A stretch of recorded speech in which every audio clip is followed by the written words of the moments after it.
पलवल में केंद्रीय ऊर्जा राज्य मंत्री कृष्णपाल गुर्जर ने यमुना के जलस्तर को लेकर बैठक की है और बाढ़ से प्रभावित गांवों का दौरा किया है। इस अवसर पर पलवल विधायक दीपक मंगला, बीजेपी नेता डॉक्टर हरेंद्र पाल राणा, जिला उपायुक्त नेहा सिंह सहित जिला प्रशासन के अधिकारीगण मौजूद रहे। इस दौरान कृष्णपाल गुर्जर ने कहा कि हथनी कुंड बैराज और ओखला बैराज से यमुना नदी में पानी छोड़े जाने के कारण यमुना नदी में जलस्तर बढ़ने के बाद फरीदाबाद और पलवल के खादर क्षेत्र के गांवों में जलभराव हो गया है। हालांकि बाढ़ के कारण जानमाल की हानि काफी हद तक कम हुई है। फिलहाल यमुना का जलस्तर धीरे धीरे घट रहा है। यमुना का जलस्तर घटने के बाद सबसे पहले प्राथमिकता टूटे हुए रास्तों को निर्माण करवाना रहेगा और बिजली को रीस्टोर करना है। साथ ही उन्होंने यह भी कहा कि बाढ़ के बाद बीमारियों की रोकथाम के लिए लोगों के लिए इलाज की व्यवस्था कराई जाएगी। सरकार और जिला प्रशासन इसके लिए पूरी तरह से सचेत है। लोगों के बीच में पहुंचकर उनकी समस्याओं से रूबरू हो रहे हैं।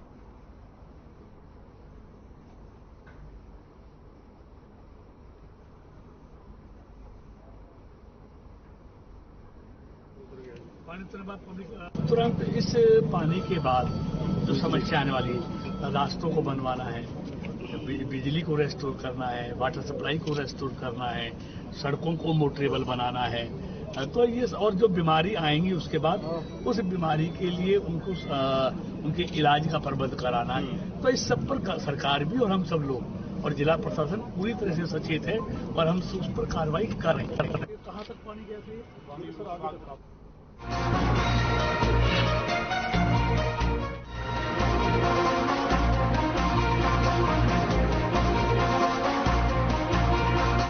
खबर रेवाड़ी से है, जहां राजस्थान के भिवाड़ी से हरियाणा के धारूहेरा में केमिकल युक्त काला पानी एक बार फिर बरसात के बहने से वहीं आपको बता दें कि भिवाड़ी में छोड़ा गया है और दरअसल काला पानी भिवाड़ी धारूहेरा सड़क पर नगर पालिका धारूहेरा के पास जमा हो गया है और अब ये पाला पानी पौष इलाकों में भी घूमने लगा है। आपको बता दें कि जिससे लोगों को परेशानियों का सामना करना पड़ रहा है। धारूहेरा वासियों ने इसके लिए कई बार शिकायत की है, लेकिन शिकायत के बावजूद नगर पालिका और जिला प्रशासन समस्या का समाधान नहीं कर पा रहा है। राजस्थान से आने वाले केमिकल युक्त काला पानी पर ऐसे ही राजनीतिक लोग सियासत करने में पीछे नहीं है, लेकिन इसका समाधान कर लोगों को इस केमिकल युक्त काले पानी से निजात नहीं दिलाई जा रही है।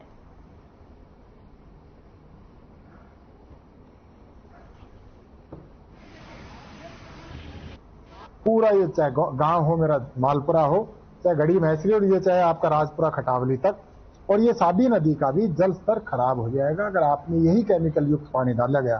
तो ये जो इंडस्ट्रियल बेल्ट में से यहाँ जो धारोड़ा की इसमें से HSDC में से जाके वहां बह के जा रहा है, ये पूरा क्षेत्र खराब हो जाएगा।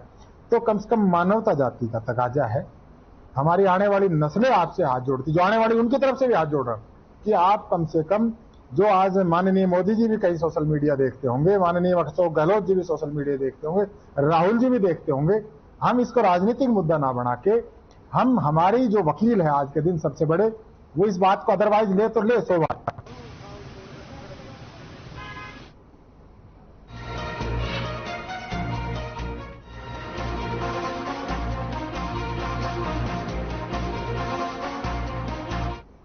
जुलाना क्षेत्र के गांव फतेहगंज में खेत में काम करने के दौरान रोटावेटर के चपेट में आने से एक किसान की मौत हो गई है। बताया जा रहा है कि किसान खेत में काम कर रहा था, इस दौरान यह हादसा हुआ है, जिसको इलाज के लिए अस्पताल लाया गया है, जहां डॉक्टरों ने उसे मृत घोषित कर दिया है और इसकी सूचना जुलाना पुलिस को दी गई है। पुलिस ने शव को कब्जे में लेकर पोस्टमार्टम के लिए भेज दिया है और आगे की कार्रवाई शुरू कर दी है। जुलाना के थाना प्रभारी समरजीत सिंह ने बताया है कि उन्हें सूचना मिली थी कि एक किसान रोटावेटर के चपेट में आने से हादसा हुआ है।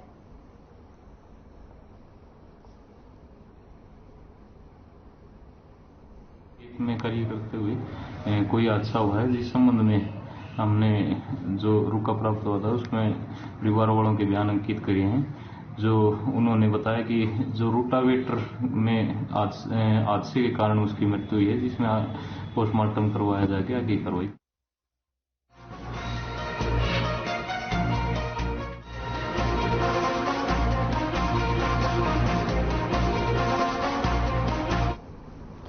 खबर जुलाना से है, जहां बीते दिन पहले शामलो काला गांव के एक मोटरसाइकिल चोरी होने की खबर सामने आई थी, जिसके बाद पुलिस इस मामले की जांच में जुट गई थी।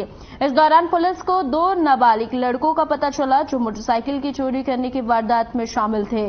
पुलिस ने दोनों युवकों को काबू कर पूछताछ की है और जिसके बाद उन्होंने अपना गुनाह कबूल कर लिया है और उनके कब्जे से 3 अलग अलग जगह से चोरी की हुई मोटरसाइकिल बरामद की गई है।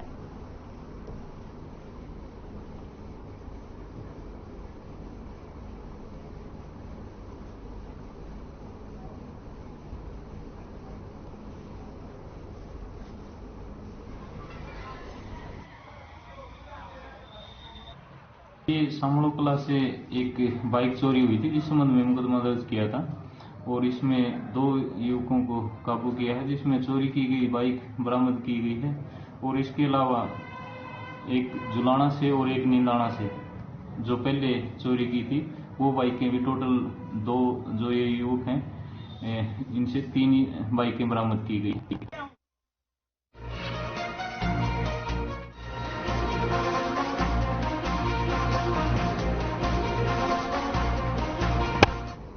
खबर रेवाड़ी से है, जहां एक बुजुर्ग महिला को सम्मोहित कर जेवर ठगने का मामला सामने आया है। दरअसल आपको बता दें कि रेवाड़ी की अनाज मंडी में किसी काम से आई महिला को 2 अज्ञात युवकों ने पहले तो राम राम बोला और कहा कि वह तो मां दुर्गा के परम भक्त है और उसे मां दुर्गा की उपासना करनी चाहिए। बस फिर क्या था, उस बुजुर्ग महिला ने स्वयं ही अपने कानों के सोने के झुमके और पैसों वाला पर्स उन दोनों युवकों को दे दिया और इसके बाद वह युवक वहां से रफू चक्कर हो गए और सूचना के बाद मौके पर पहुंचे पुलिस जांच में जुटी हुई है, लेकिन आरोपियों का कोई सुराग नहीं मिल पाया।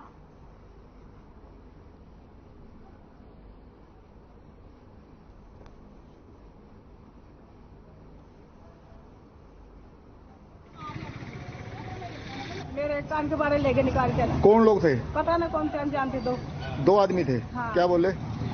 वही पता है, माँ शेराबादी को नू है, वो पता नहीं क्या अलबल पकड़े और मैं आगे से चले ना दिख रहे ना दिया। हथियार भी थे आपके पास? उनके पास नहीं, कुछ भी ना था। नहीं थे, फिर भाग गए। मुझे ना पता, मैं अंधी होकर दियो तो एकदम अंधी होगी, मतलब थैली भी ले गए पैसा की और वो भी ले गए।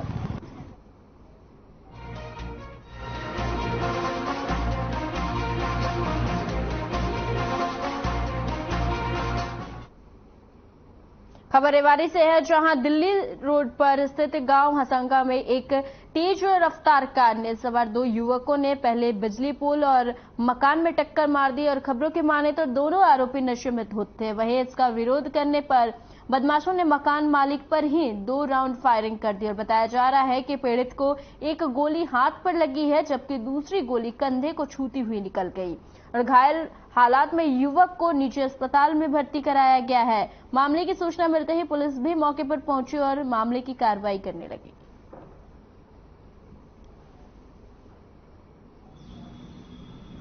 जी कि एक्सीडेंट हो गया था, मेरी माँ का फोन आया कि ऐसे गाड़ी वाले ने खंभा तोड़ दिया और हमारा पोर्च गिर गया। मैं वहां गया जी, तो वहां देखा तो वो जा रहे थे, तो मैंने उनको पकड़ने के लिए कि भाई ऐसे एक्सीडेंट करके कैसे जा रहे हो तुम? कितने लोग थे? वो 2 लोग थे और मतलब पीसीआर पे हमने फोन कर दिया, पुलिस आ जाती है।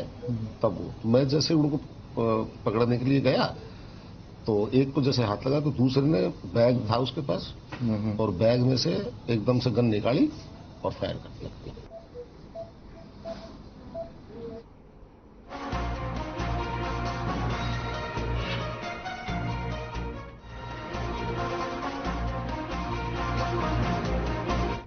खबर फरीदाबाद के वार्ड नंबर 34 से है, जहां सीवर पानी का और कूड़े की समस्या से परेशान लोगों ने नगर निगम कार्यालय पर प्रदर्शन किया और बता दें कि लोगों ने जमकर प्रदर्शन किया और इलाके की बदहाल व्यवस्था के लिए नगर निगम प्रशासन को जिम्मेदार ठहराया है। पूर्व पार्षद का आरोप है कि वह कई बार वहीं निगम कमिश्नर को इलाके में व्याप्त समस्याओं को शिकायत कर चुके हैं, लेकिन किसी भी तरह का समाधान नहीं किया और यह वजह है कि जो उनके वार्ड के लोग नागरिक वहीं नरकीय जीवन जीने पर मजबूर है। और पूर्व पार्षद में आरोप लगाते हुए यह भी कहा कि इलाके के विधायक इनके इलाके में विकास कार्य होने देना नहीं चाहते हैं और यह बात उन्हें निगम के कर्मचारियों ने बताई है। लोगों की मांग थी कि नगर निगम कमिश्नर उनका ज्ञापन ले, लेकिन जब निगम कमिश्नर ज्ञापन लेने अपने ऑफिस से बाहर नहीं निकले तो लोग कमिश्नर ऑफिस के सामने ही बैठ गए और नारेबाजी करने लगे, जिसके बाद कमिश्नर ने उन्हें कार्यालय के अंदर बुलाकर ज्ञापन लिया।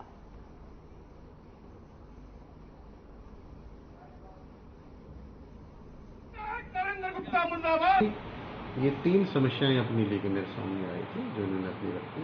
एक, सीवर लाइन के अंदर कुछ डीसिल्टिंग रिक्वायर्ड है और कहीं पे जहाँ पे सीवर लाइन की कैपेसिटी कम है उसकी ऑगमेंटेशन रिक्वायर्ड। मैंने चीफ साहब को बोल दिया है जहाँ डीसिल्टिंग रिक्वायर्ड है उसकी डीसिल्टिंग कम, और जहाँ पे ऑगमेंटेशन रिक्वायर्ड है, कैरिंग कैपेसिटी लाइन की कम है, पीछे से फ्लो ज़्यादा है, तो उसको एस्टिमेट बनवाएं और उसकी ऑगमेंटेशन करवाएं लाइन।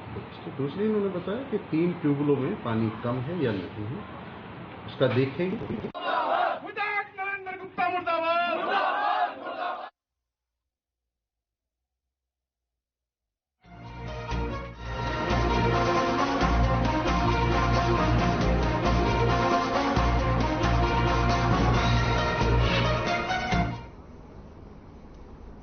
पंचकुला में मोरनी जाने वाला रास्ता सड़क धंसने के चलते आपको बता दें कि बंद कर दिया गया है, जिसकी वजह से कई सैलानी और मोरनी में फंसे हुए हैं। बता दें कि पंचकुला को मोरनी से जोड़ने वाला मुख्य रास्ता टूट गया है। वहीं लोक निर्माण विभाग अधिकारियों ने मौके का दौरा किया है और मोरनी पंचकुला मार्ग को दुरुस्त करने का विभागजन जुट गए हैं।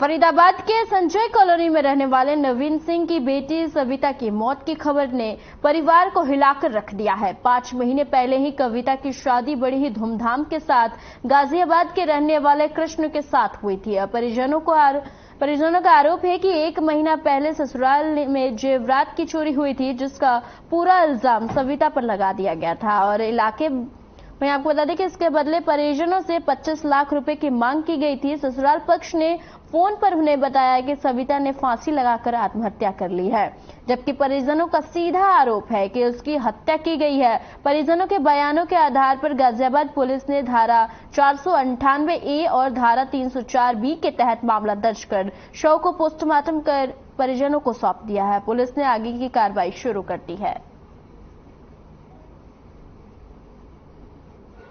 साहिबाबाद थाना है गाजियाबाद के अंदर, उसमें ये मामला हुआ है। हमारे यहाँ की बेटी है और बेटी को ससुराल पक्ष ने गला घोटकर उसकी हत्या कर दी है। उसमें वहाँ के जो थाना है साहिबाबाद का, उसमें मेरी आईओ से कंसल्ट हुई है फोन पे।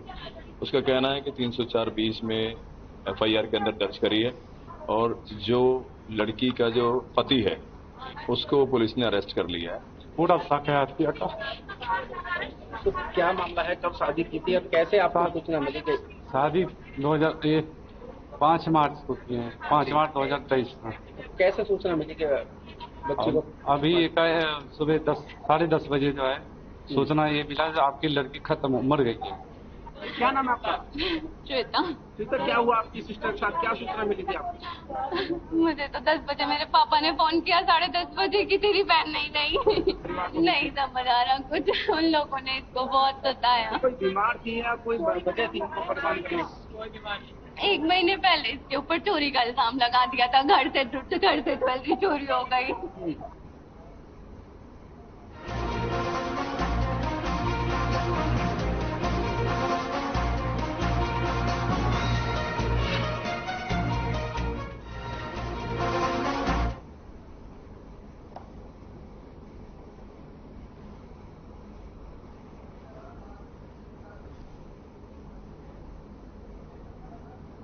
आपको बता दें खबर कुरुक्षेत्र से, जहां बाढ़ और बारिश के बाद तीर्थों और प्राचीन मंदिरों की इमारतों को भारी नुकसान पहुंचा और एक ऐसी ही घटना है बीते दिन पहले हुई, जो कि तेज बरसात में ब्रह्मा सरोवर के पास गीता भवन और जयराम विद्यापीठ के मध्य बने मध्य प्रदेश सरकार के प्रबंधन के राधा कृष्ण मंदिर परिसर में हुई है, जो कि जर्जर हालात में बरसात की वजह से उनका कमरा गिर गया है। आपको बता दें कि पिछले करीब 50 साल से राधा कृष्ण मंदिर परिसर में रह रहे परिवार के सदस्य महिला ज्योति ने बताया है कि मंदिर मध्य प्रदेश के राजा ने बनवाया था और उनके बेटे दलीप चंद्र की यह जगह है और उन्होंने यह भी बताया है कि जगह मध्य प्रदेश के हवाले की हुई है और इसको बने हुए 100 साल से भी ज्यादा हो गए हैं और मंदिर की देखरेख के लिए और रहने के लिए यह कमरे बने हुए थे। अब मध्य प्रदेश सरकार और राजा के परिवार को भी पूरी जानकारी देनी होगी।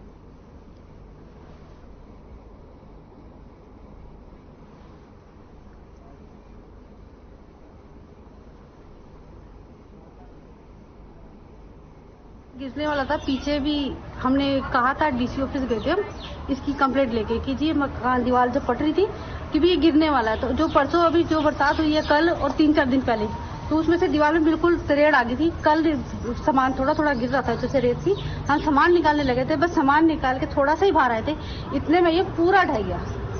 इसमें आपका कितना नुकसान? नुकसान तो काफी हुआ है, सारा सामान चला गया, अंदर का जितना भी था हम तो निकाल ही नहीं पाए थे कुछ भी। तो आप यहाँ कब कितने समय से रह रहे हैं? यहाँ तो 50 साल से ऊपर हो गए रहते हुए। मैं सामान लगी थी निकालने, तो फट तो गया था ये, मैंने कहा निकाल दूं कहीं गिर ना जाए। बस फिर भूख लग गई, मैं कहते थोड़ा सा खा लूं फिर निकाल लूं। बस खाई नहीं थी, गई निकालने, ईंट गिरी मेरे ऊपर ही साथ में। बस फिर किसका निकालना था, वो तो फिर बच्चे आ गए, इन्होंने निकाली, मेरे को खींच के भाग के मरेगी तू अंदर। कि ये कृष्ण मंदिर है यहाँ पर गीता भवन के साथ में लगता हुआ, और ये बड़ी जीर्ण शीर्ण अवस्था में है। अब कई दिन से बरसात चल रही थी, बरसात के कारण यहाँ जो है जो इसका 2-3 कमरे थे वो कमरे गिर गए और पूरी दीवार थी साथ में लगती हुई जो बिल्डिंग है उसको इसने काफी नुकसान पहुंचाया है। तो और 2-3 बड़े पेड़ भी हैं जो कभी भी गिर सकते हैं। तो प्रशासन से मैं ये प्रार्थना करता हूँ कि इसके तरफ ध्यान दिया जाए, क्योंकि यहाँ पर यात्री आते रहते हैं, तो कहीं ना कहीं कोई अनहोनी घटना ना घट जाए, इसके लिए प्रशासन को इसकी सूद लेनी चाहिए। आप देख भी सकते हैं कि यहाँ कैसी स्थिति है और दीवार निरंतर गिरती जा रही है और पेड़ भी जो है गिरने की स्थिति।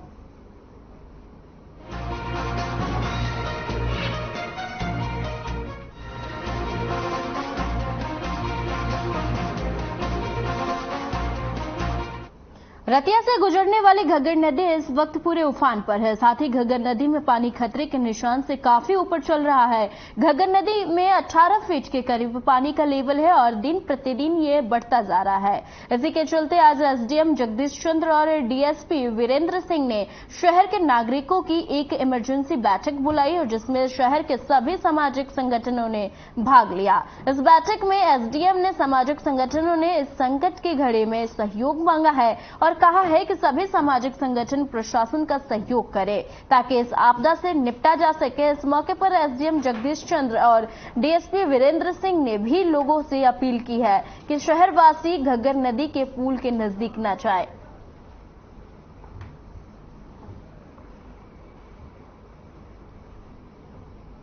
सामाजिक जो जितने भी हमारे संगठन है सभी की आज हमने इसलिए बैठक बुलाई थी कि पीछे पानी तो देखो आ ही रहा है, तो हमारे जो 10 से 12 गांव हैं उनके अंदर जो फसलों के अंदर काफी पानी चला गया।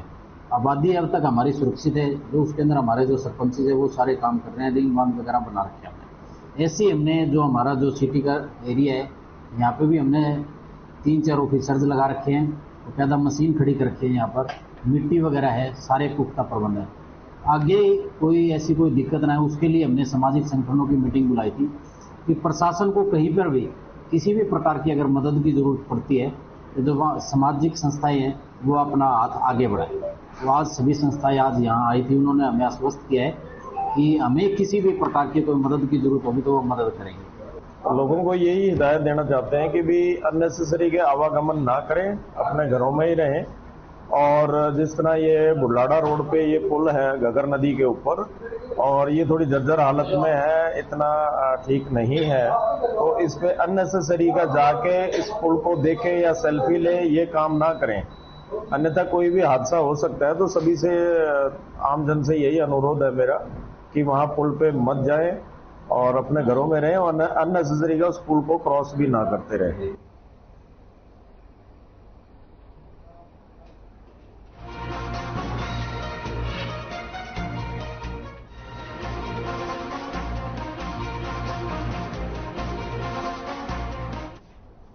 नारनौंद के खांडा मोड़ पर स्थित एक दुकानदार ने ईमानदारी का परिचय दिया है। दुकान मालिक ने ईमानदारी का परिचय देते हुए गुम हुए पर्स के मोबाइल और पर्स वापस लौटाकर ईमानदारी का परिचय दिया है। गांव भकलाना निवासी सोनू की किसी काम से नारनौंद पहुंचा था और उसका खांडा मोड़ पर सड़क पर वही पर्स गिर गया था। दरअसल आपको बता दें कि खांडा मोड़ पर स्थित दुकान पर काम करने वाले कुलदीप को पर्स दिखाई दिया था, तो उन्होंने उसको उठाकर दुकान मालिक को दे दिया। दुकान मालिक ने पर्स में मौजूद डॉक्यूमेंट के नंबरों से पर्स मालिक के पास फोन किया और जानकारी ली। दुकान पर काम करने वाले कुलदीप ने कहा कि मुझे सड़क पर पर्स पड़ा मिला और मैंने डॉक्यूमेंट चेक किया तो उसमें फोन नंबर मिला। मैंने संपर्क किया तो उसका मोबाइल बंद मिला।